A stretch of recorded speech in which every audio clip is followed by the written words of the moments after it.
오늘 말씀은 마가복음 1장 40절부터 45절까지입니다. 마가복음 1장 40절부터 45절까지 제가 읽도록 하겠습니다. 한 나병 환자가 예수께 와서 꿇어 엎드려 간과하여 이르되 원하시면 저를 깨끗하게 하실 수 있나이다. 예수께서 불쌍히 여기사 손을 내밀어 그에게 대시며 이르시되 내가 원하노니 깨끗함을 받으라 하시니 곧 나병이 그 사람에게서 떠나가고 깨끗하여진지라. 곧 보내시며 엄히 경고하사 이르시되 삼가 아무에게 아무 말도 하지 말고 가서 내 몸을 제사장에게 보이고 내가 깨끗하게 되었으니 모세가 명한 것을 드려 그들에게 입증하라 하셨더라. 그러나 그 사람이 나가서 이 일을 많이 전파하여 널리 퍼지게 하니 그러므로 예수께서 다시는 드러나게 동네에 들어가지 못하시고 오직 바깥 한적한 곳에 계셨으나 사방에서 사람들이 그에게로 나아오더라. 아멘. 자, 오늘 이 본문으로 내가 원하노니라는 제목으로 말씀을 나누도록 하겠습니다. 오늘 우리가 읽은 본문은 한 나병 환자가 예수님께 나와서 고침받은 사건이었습니다. 성경에서 말하는 이 나병은 한센병이죠. 이 한센병은 보통 우리가 일반적으로 알고 있는 그런 한센병을 말하는 것은 아니었습니다. 전염성이 있는 모든 피부병을 통틀어서 나병이라고 이렇게 표현했었습니다. 이 한센병을 일으키는 이 원인균이 발견된 것은 1800년대죠. 1870년인가 그런 때 이 북유럽의 의사 한센이라는 사람에 의해서 이 나병이 이게 그 나균이라고 하죠. 이 세균에 의해서 감염되는 병이라는 게 밝혀졌습니다. 이게 1800년대 말에 밝혀졌으니까 그 전까지는 병의 원인도 몰랐고 당연히 약도 없는 그런 무서운 질병이었습니다. 그러니 1세기 사람들에게는 너무나 두렵고 그 무서운 질병이 아닐 수가 없는 것입니다. 지금이야 우리가 이제 원인도 알고 치료약도 있고 웬만하면 이게 또 사람들에게 면역이 정상적인 사람에게는 옮겨지지 않는다는 사실을 우리가 알고 있기 때문에 별로 이렇게 정복된 질병처럼 우리가 이렇게 생각하고 두려워하지는 않지만 고대에는 참으로 무서운 질병이었다는 것입니다. 모르고 두려웠기 때문에 어떤 대처 방법을 치료 방법을 몰랐기 때문에 고대에는 이 병이 발병되면 가장 좋은 것은 할 수 있는 것은 이 방어적인 조치들밖에 취할 수가 없는 것입니다. 그게 전부였습니다. 그래서 어떻게 합니까? 이 병이 발병된 사람이 발견되면 격리하는 것입니다. 공동체에서 떼놓는 것입니다. 요즘에 코비드도 그렇잖아요. 그렇죠? 코비드 19 확진자들을 격리하는 것과 똑같습니다. 의심 환자를 2주간 자가 격리하도록 하고 또 확진자들은 다 나을 때까지 병원이나 시설에 이렇게 격리해서 치료하지 않습니까? 구약 시대에도 이런 나병이 발발하면 격리하는 수밖에 없었습니다. 제사장이 검사를 하고 제사장이 확진 판결을 내리면 그 사람은 일반인들과 떨어져서 고립 생활을 할 수밖에 없었던 것입니다. 언제까지 격리합니까? 이 환자를 언제까지 격리하는 거예요? 레위기 13장에 보시면 이렇게 돼 있어요. 13장 45절인데요. 제가 읽어볼게요. 나병 환자는 옷을 찢고 머리를 풀며 윗입술을 가리고 외치기를 부정하다 부정하다 할 것이요 병 있는 날 동안은 늘 부정할 것이라. 그가 부정한즉 혼자 살되 진영 밖에서 살지니라. 혼자 살되 진영 밖에서 살지니라. 언제까지요? 병 있는 날 동안. 병이 다 낫기 전까지는요 혼자 살아야 합니다. 진영 밖에서 혼자 살아야 할지니라. He shall live alone 이렇게 되어 있습니다. 사람들과 떨어져 살면서 이 악성 피부병들이 저절로 낫기를 기다려야 되는 거예요. 계속 고립되어 살아야 하는 것입니다. 여기 윗입술을 가리면서 부정하다 부정하다 외치라고 되어 있는데 이것도 지금 왜 이렇게 하는 것입니까? 이렇게 입술을 가리고 부정하다 부정하다 외칩니다. 왜 그렇습니까? 요즘 우리 코비드 사태에 비교해서 보면 소셜 디스턴스 때문에 그렇습니다. 내가 부정하다고 외쳐서 이 소리가 안 들리는 곳까지 최소한 떨어지라는 것입니다. 그러니까 요즘에 우리 팬데믹으로 6feet, 2m 떨어지라고 이야기하죠. 그러니까 이 당시에 한센병은 한 100m, 한 30피트 정도는 떨어지도록 그렇게 외쳤던 것입니다. 가까이 오지 말라는 것입니다.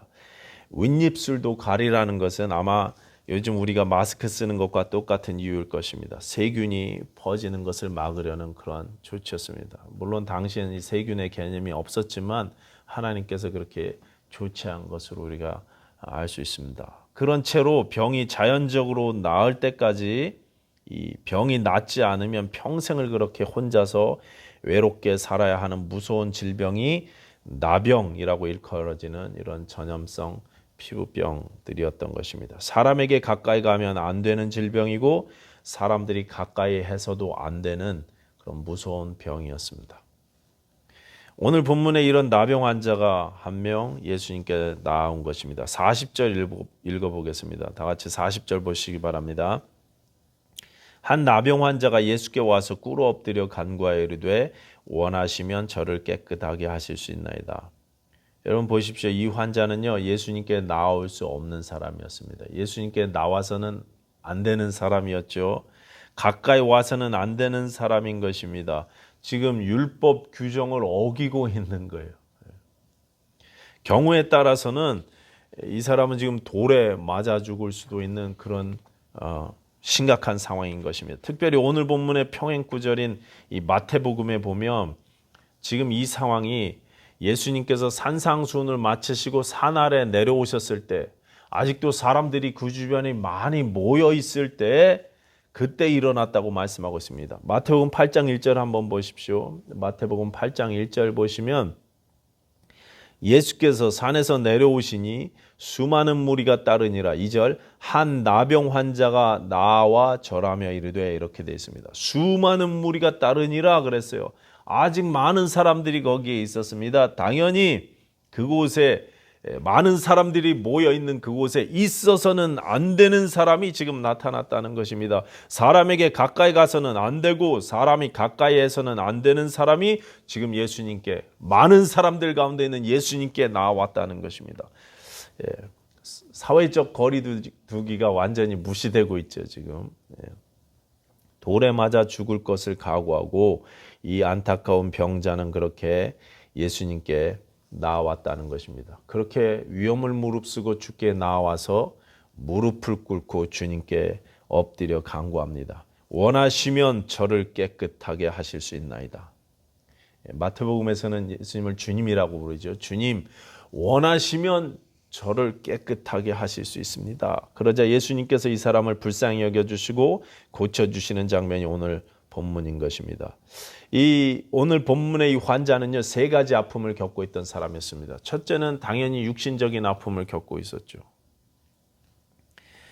당시로서는 치료가 불가능한 끔찍한 질병을 앓던 사람이었기 때문에 또 누가복음 5장 평행 구절에 보시면 온몸에 이 나병이 발발했기 때문에 전신에 병이 퍼져 있었기 때문에 얼마나 몸이 힘들었을지는 우리가 어느 정도 상상할 수 있다는 것입니다. 그동안 이분이 얼마나 아팠을까 우리가 충분히 이해할 수 있습니다. 둘째로 이 사람이 겪은 아픔은요, 사회적인 아픔입니다.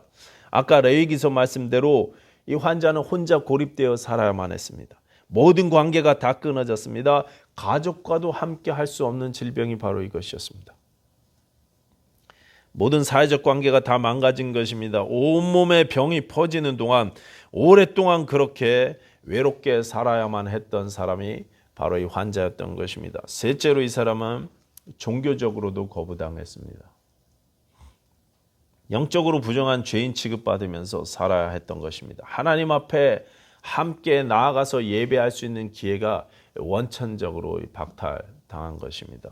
다른 질병도 그렇지만 나병은 항상 더욱더 영적인 질병으로 간주되었습니다. 그래서 성경은 나병을 치유한다 이렇게 말씀하시지 않고 나병에서 깨끗함을 받는다 이렇게 표현하고 있는 거예요.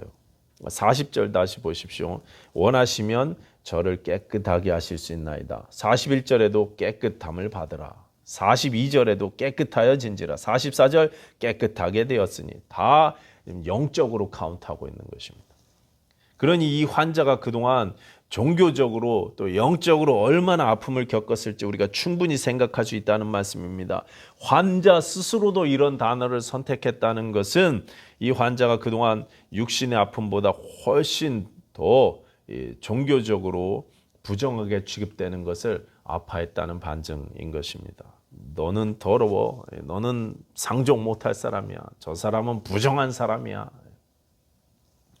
이렇게 아픔을 겪던 이분이 과감하게 예수님께 나왔습니다. 1장 28절에 보시면 예수의 소문이 곧 온 갈릴리 사방에 퍼지더라 이렇게 나오죠. 아마 이 환자도 온 갈릴리에 퍼져 있는 예수님의 소문을 들었던 것 같습니다. 이 예수라는 분은 이분이라면 나를 치료할 수 있겠구나 이렇게 생각했을 것입니다. 그래서 위험을 무릅쓰고 예수님께 나아온 것입니다. 그렇게 나와서 뭐합니까?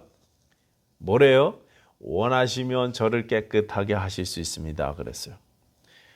예수님이 자신을 치유할 수 있다는 사실은 믿었습니다. 예수님의 능력에 대한 믿음은 있었습니다. 그런데 문제가 무엇입니까? 예수님이 원하시느냐 원하시지 않느냐 이게 문제예요. 분명히 치유하실 수 있는 능력은 있으실 텐데 근데 저분이 나를 치료하실까? 원하실까? 원하시면 깨끗하게 하실 수 있지만 원치 않으시면 어떻게 되는 것입니까? 예수님이 자신을 치유할 수 있다는 사실은 믿었습니다. 예수님의 능력에 대한 믿음은 있었습니다. 그런데 원하시느냐 원하시지 않느냐 이게 이분에게 문제가 되더라는 것입니다. 이게 좀 컨서닝이 된다는 거죠.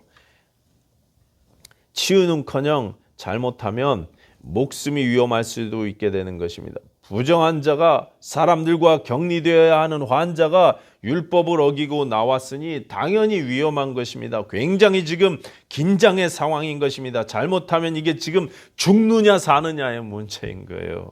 그런데 그때 예수님께서 뭐라고 대답하십니까? 41절 뒷부분입니다. 내가 원하노니 깨끗함을 받으라. 여러분, 이분이 우리의 주님이십니다. 이분이 우리 예수님이십니다. 여러분의 주인이신 예수님은 바로 이런 분이십니다. 내가 원하노니 깨끗함을 받으라.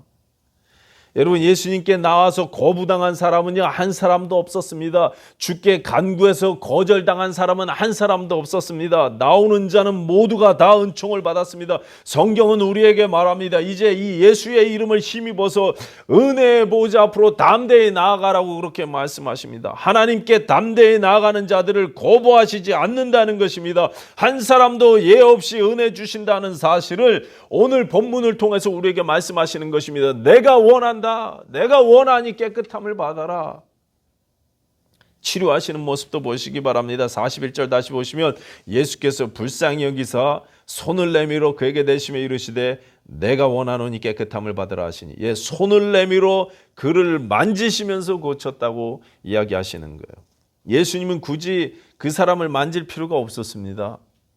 말씀만으로도 충분히 치유를 베푸실 수 있는 분이 예수님이십니다. 가라 네 아들이 살았다. 왕의 신하의 아들을 고치실 때 말씀만으로 그렇게 고치셨어요.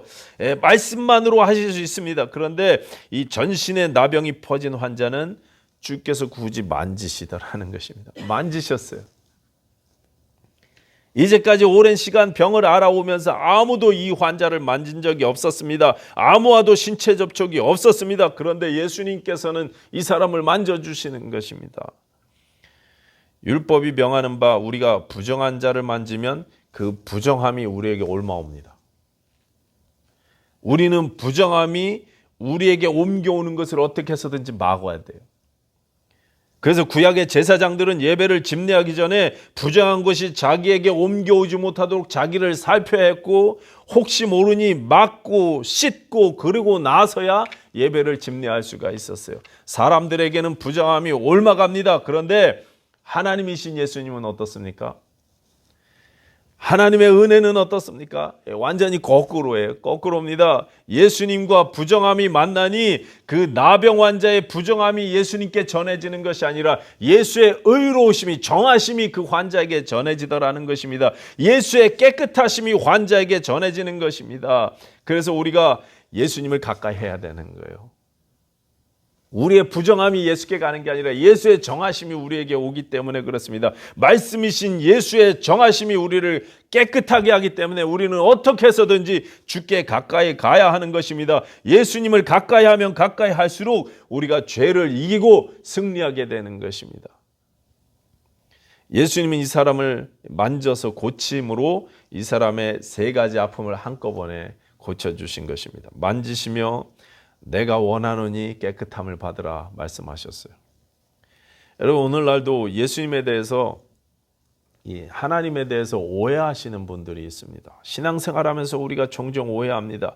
하나님이 계신 것을 믿기는 믿습니다. 그런데 그분이 정말 원하실까 의심해요. 그분이 정말 나를 신경 쓰실까? 정말 나 같은 사람을 사랑하실까? 우리가 의심할 때가 종종 있어요. 믿지 못할 때가 종종 있습니다. 하나님이 정말 내 소원을 들으실까? 들어주시기를 원하실까? 믿지 못하는 분들이 있더라는 것입니다.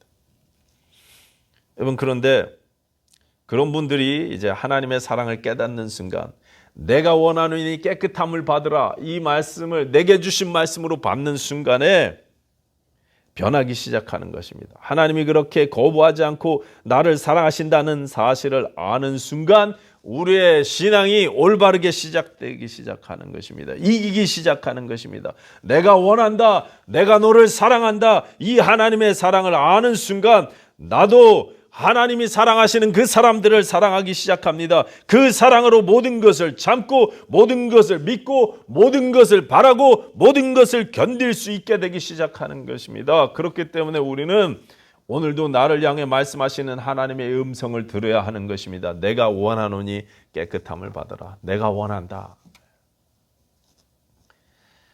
찬양 중에 꽃들도라는 찬양이 있습니다. 우리 교회 찬양팀에서도 여러 번 불렀다고 하죠. 우리 미랄장막 모임에서 불렀습니다. 근데 여러분도 아마 들어보시면 익숙한 찬양일 것입니다. 이 찬양은 원래 일본 목사님께서 만든 찬양인데 이준석 선교사님이라는 일본에서 사역하시는 선교사님께서 한국말로 번역을 해서 한국에 소개한 찬양입니다. 이 찬송을 번역하신 이준석 선교사님이 이제 간증하시는 것을 제가 들어봤는데요. 이 이준석 선교사님은 무속인 집안에서 태어나셨습니다. 할머니가 무당이셨고 또 어머니도 무당이셨다고 합니다.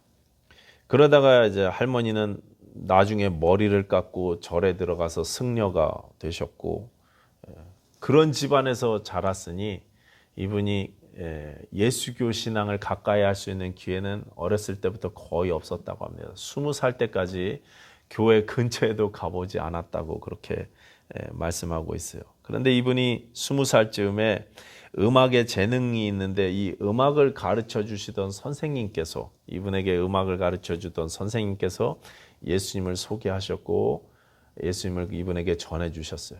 그래서 그때 예수님을 개인의 주와 구세주로 영접하게 되고 신앙생활을 시작하게 된 것입니다.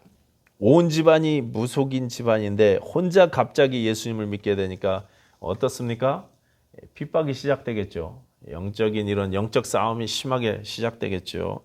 이분이 예수 믿고 한 3년 동안 집안의 우환이 끊이지 않더랍니다. 경제가 완전히, 집안 경제가 무너지고 또 집안에 화재가 나서 어려움이 닥쳐오고, 그리고 무용을 공부하던 여동생이, 친동생이 사고로 몸을 다쳐서 평생 다시는 무용을 하지 못하게 되고, 이런 많은 슬픔과 아픔들이 이분이 예수 믿고 3년 동안 그 집안에 계속 일어나더라는 거예요. 그러니까 어머니가 당연히 집안에 종교가 2개니까 네가 예수교, 예수 귀신을 집안에 끌고 들어와 갖고 우리가 이렇게 어려움을 당한다. 조상신이, 우리 조상님 신이 네가 자꾸 딴 종교를 믿으면, 딴 신을 믿으면 우리는 망한다 그랬다. 너 교회 다니지 말아라, 이렇게 이야기했다고 합니다. 만약에 계속 예수교를 믿는다면 우리 부모 자식의 인연을 끊자고 그렇게 말씀하시더래요. 그렇게 3년간을 서로 어려운 관계를 유지하다가 결국 이분이 집을 나오게 되었답니다.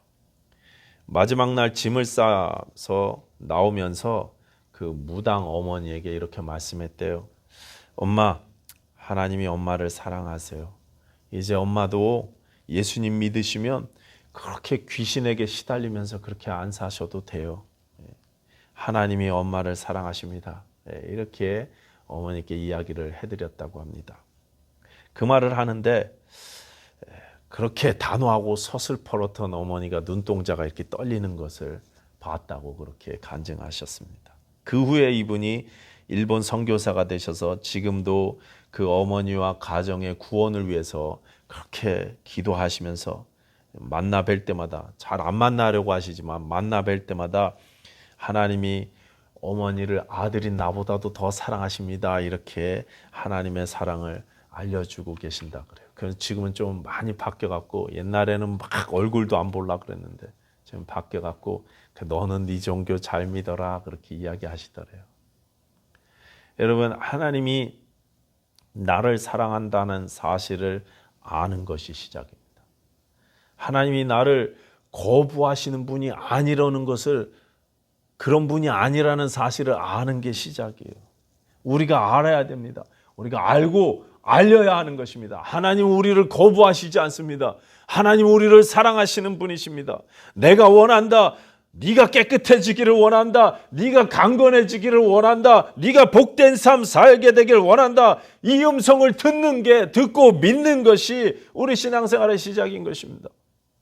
오늘 본문에 나오는 예수님의 이 말씀을 내게 주신 말씀으로 받고 믿으라는 것입니다. 붙잡고 사시라는 것입니다. 이 예수님을 가까이 하시면서 사시라는 것입니다. 예수님께서 내가 원한다 이렇게 말씀하시는 오늘 본문의 이 말씀을 여러분 평생 여러분 가슴에 잊지 말고 명심하시기 바랍니다. 마음속 깊이 새겨 놓으시기 바랍니다. 여기 41절 다시 보시면 예수께서 불쌍히 여기사 이렇게 돼 있어요. 전에 개역 성경은 민망히 여기사 이렇게 돼 있죠. 그래서 민망하게 여기셨다는 이 번역 때문에 또 어떤 단체에서는 개역 성경이 변개된 성경이라고 우리가 번역한 성경만 봐야 된다고 막 이런 분들도 있어요. 근데 여러분, 이 개역 성경이 번역될 당시에는 민망히 여겼다는 이 단어가 지금 우리가 민망히 여긴다는 단어와는 좀 달랐어요. 그러다 보니까 이제 그 시대의 단어로 번역하다 보니까 그렇게 된 것입니다. 요즘 개역 개정은 또 이제 말이 바뀌었으니까 불쌍히 여기셨다 이렇게 바뀌었죠. 개인적으로 제 개인적인 생각으로는 성경은 한 15년 정도마다 10년에서 15년마다 계속 새롭게 번역돼야 된다고 믿습니다. 왜냐하면 언어가 발전하기 때문에 말이 계속 바뀌기 때문에 그렇습니다. 자, 어쨌든 예수님께서 이 사람을 불쌍히 여기셨다고 말씀하고 있어요. 여기 불쌍히 여기셨다는 말은 우리가 보통 한국 사람들 정서하고 비슷하죠. 창자가 끊어지도록 아픔을 겪으셨다는 그런 뜻입니다. 이 창자가 끊어지는 아픔을 겪을 만큼 그렇게 불쌍히 여기셨다는 거예요. 근데 여러분, 아주 오래된 사본들에는 이 단어가 불쌍히 여겼다라고 되어 있지 않고 분노하셨다라고 되어 있어요. 그럼 좀 이게 확 의미가 바뀌죠. 더 오래된 사본에 그렇게 나오기 때문에 이 분노하셨다는 말이 원본일 가능성이 더 높습니다. 불쌍히 여기셨다는 말보다 분노하셨다는 말이 원래 말일 가능성이 훨씬 높다는 거예요. 그렇다면 왜 예수님께서 분노하셨을까요? 이 나병 환자가 예수님께 와서 간청을 하니까 부정한 사람이 자기에게 오니까 예수님께서 지금 화나신 것입니까? 어디 감히 부정한 자가 나한테 오느냐 해서 분노하신 거예요? 절대 그럴 리가 없죠. 예수님은 그런 분이 아니세요. 그렇죠? 분명히 그 나병 환자에게 분노하신 것이 아닐 것입니다. 그럼 지금 누구에게 예수님이 분노하시는 것입니까? 왜 분노하고 계시는 것입니까? 아까도 말씀드렸지만 오늘 본문의 이 일은 마태복음에 보면 산상수훈을 마치고 산에서 막 내려오셨을 때 많은 사람들 앞에서 일어났던 일이었습니다. 이 나병 환자가 예수님께 나올 때 많은 사람들이 그 주변에 있었어요. 그러면 여러분, 그 많은 사람들이 이 나병 환자를 봤을 때 어떤 태도를 보였을지 여러분 한번 충분히 상상할 수 있죠. 생각해 볼 수 있습니다. 여러분 생각해 보십시오. 그냥 나병 환자 오네. 저 사람 많이 온몸에 퍼졌네. 불쌍하다. 이렇게 생각했겠습니까? 고침받으러 왔나 보다. 야, 예수님이 능력이 많으시다는 소문이 퍼져갖고 쟤도 들었구나. 그래서 고침받으러 왔구나. 이렇게 생각했겠습니까? 아마 분명히 다 깜짝 놀랐을 거예요. 거기 있는 사람들 다 소스라치게 놀랐을 것입니다. 여기가 어디라고 너같이 부정하고 더러운 자가 나타났느냐고 다 소리를 질렀을 것입니다. 당장 여기서 사라지라고 외쳤을 것입니다. 아마 그들 중에는 모르긴 몰라도 돌을 들어서 치려는 사람들도 있었을 것입니다. 다 피하는 거예요. 다 거부하는 것입니다. 지금까지 예수님의 은혜의 복음을 듣고도, 예수님의 권위 있는 새 교훈의 말씀을 듣고도 아직도 깨닫지 못하는 것입니다. 은혜의 말씀을 아직도 율법의 잣대를 가지고 판단하려고 하더라는 것입니다. 이 일에 우리 주님께서 분노하시는 것입니다. 은혜로 신앙생활을 하기는 하는데, 내게 주신 은혜가 무엇인지 들어서 알기는 아는데 다른 사람에게 적용은 하지 못하는 것입니다.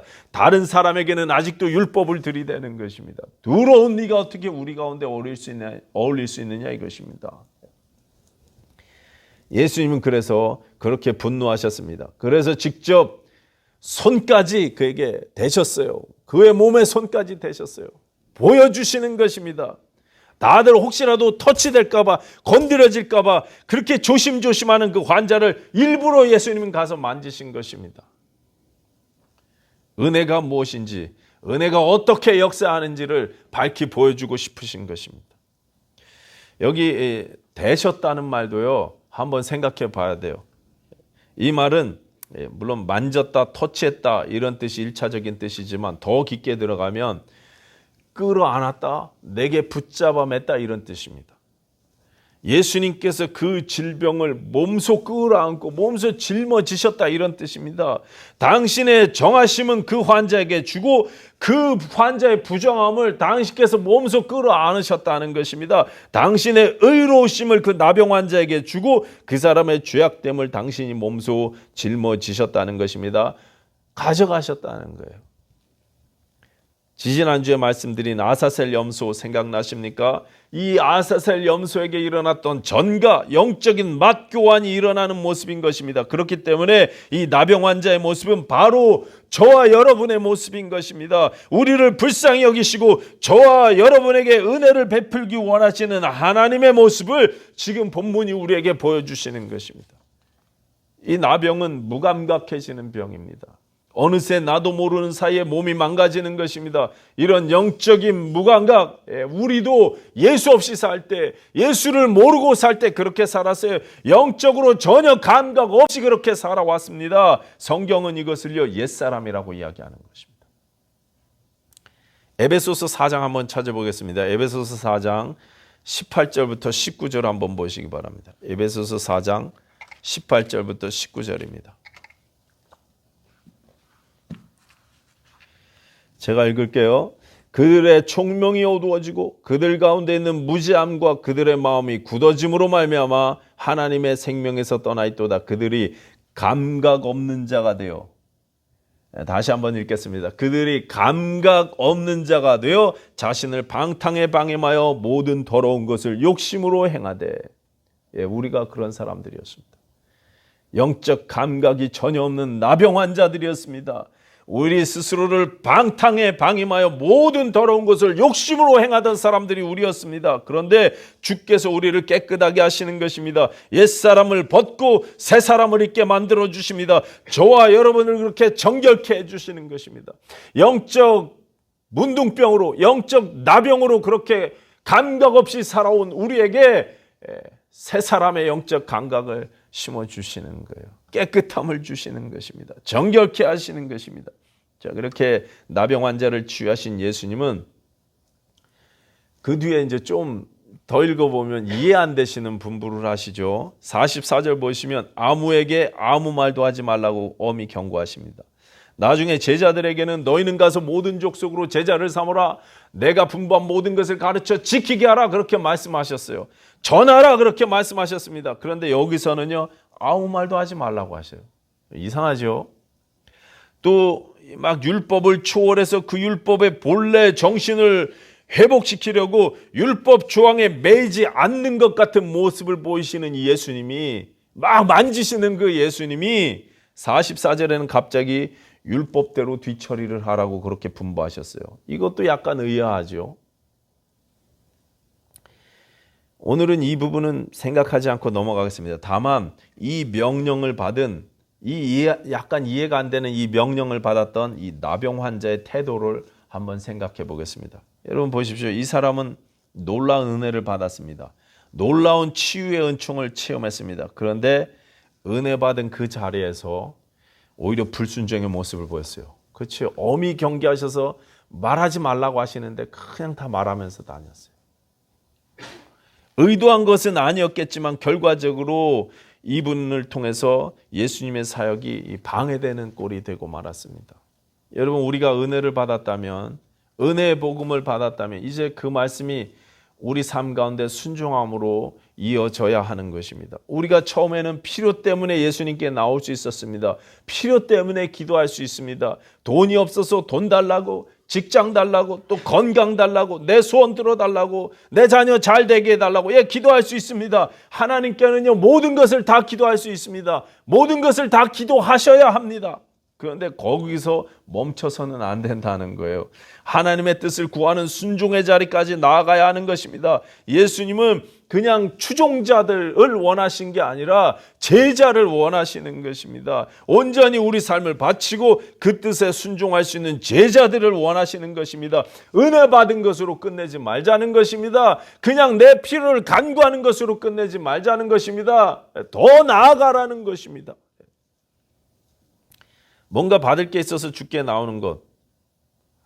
여러분 이거 우리가 보리떡 5개와 물고기 2마리 때문에 먹고 배불러서 주께 나오는 그 모습에서 이제 한 걸음 더 나아가 주의 나라를 위해서 삶을 바치는 자리까지 우리가 나아가자는 것입니다. 21세기 침례교회 성도 여러분 지금 어디쯤 계십니까? 어디쯤에서 지금 간구하고 계십니까? 어떤 기도를 드리고 계십니까? 어떤 모습으로 주께 나오고 있습니까? 제 고향 교회는요, 여러분의 안수 집사님이 계셨습니다. 그 중에 한 분은 교회 예배당 바로 뒤에 사시던 안수 집사님이셨는데 이분은 항상 한가할 때마다 교회에 왔어요. 항상 교회 오셔서 기도하면 참 좋았을 텐데 이 안수 집사님은 교회 와서 뭐 하냐? 교회당 이 건물을 쭉 뭐 사택이며 교육관이며 쭉 유치원이며 본당이며 한 바퀴 쭉 돌면서 이 예배당에서 뭔가 가져갈 게 없나 이걸 찾으세요. 그래서 교회에서 쓰던 건축자재도 가져가고 난로에 떼던 톱밥도 가져가고 뭐 물통도 가져가고 손에 잡히면 다 가져갑니다. 그래서 막 자기 집에다 갖다 놓고 자기 집 고치는 데 쓰고 교회 거는 내 거고 내 거도 내 거고 막 이러면서 사셨어요. 이분 농사 짓는 밭이 교회 앞에 강가 고수부지에 있었는데 교인들이 다 그 고수부지 앞 뚝방길로 걸어서 교회에 왔거든요. 그런데 언젠가는 교회가 자기 섭섭하게 대한다고 주일날 이분이 교회 안 나오세요. 안수 집사님이. 그리고는 섭섭하시면 그냥 집에 계시지. 교인들 다 보라고 뚝방길 걸어서 다 오는데 그 앞에 밭에서 막 괭이질하면서 자기 예배 드리는 그 시간에 일하는 모습을 성도들한테 막 다 보여주는 거예요. 나 화났다 이거죠. 나를 보라는 거죠. 뭔가 받아내려고 하나님께 나오고 뭔가 얻기 위해서 주께 나오고 내 기분 때문에 막 내 신앙을 왔다 갔다 하고 여러분 이것은요 제자의 모습이 아닌 것입니다. 오늘 이 나병 환자처럼 은혜 받고 혹시 오히려 불순종하게 되지는 않을까 우리가 좀 살피자는 것입니다. 아까 소개한 그 이준석 선교사님은 일본에서 기독교인이 되는 것을 설명하시면서 이렇게 말하더라고요. 그들은 일본 사람들은 예수 믿으려면 내려놔야 되는 게 너무나 많다는 거예요. 모든 것을 내려놔야 한다고 합니다. 그래서 참 예수 믿기가 어려운 나라이지만 일단 예수님을 영접한 사람들은 온전히 순종하는 제자가 되는 것을 봤다 이렇게 이야기하시더라고요. 여러분이 정말 하나님의 은혜를 아신다면 은혜의 복음이 무엇인지 아신다면 이제 우리는 제자가 되어야 할 줄로 믿습니다.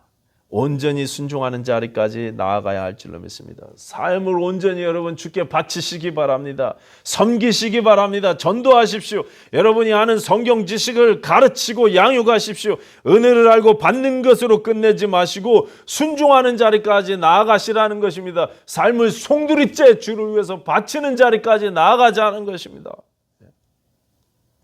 이제 말씀 마치겠습니다. 21세기 침례교회 여러분, 오늘 예수님께서 이 나병 환자에게 하신 말씀을 여러분 꼭 기억하시기 바랍니다. 내가 예수님을 잘못 알고 있고 그동안 하나님을 오해했다 할지라도 하나님은 여전히 나를 사랑하시는 분이라는 사실을 믿으시기 바랍니다. 내가 원하노니 깨끗함을 받으라. 이 말씀으로 내 육신의 삶을 고치실 뿐 아니라 내 모든 죄를 끌어안고 십자가를 지심으로 내 영혼까지도 깨끗하게 하신 이 주님을 여러분 찬양하시고 감사하는 삶 되시기 바랍니다. 그리고 그 주님께 삶을 바치시기로 결단하시는 저와 여러분들 되시기를 부탁드리겠습니다. 기도하겠습니다.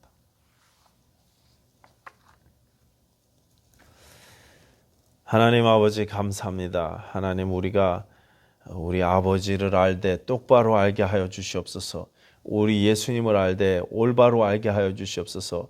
하나님의 은혜가 무엇인지 더욱더 밝히 알게 하시고 우리의 평생 소원이 대속해 주신 우리 주 사랑을 더욱 깊이 알아가는 그런 삶 될 수 있도록 하나님 우리를 축복해 주시옵소서. 그래서 그 주님께 우리의 인생을 바치게 하시고 우리의 삶을 드리게 하여 주시옵소서. 우리 온 교회가 그렇게 되게 하여 주시옵소서.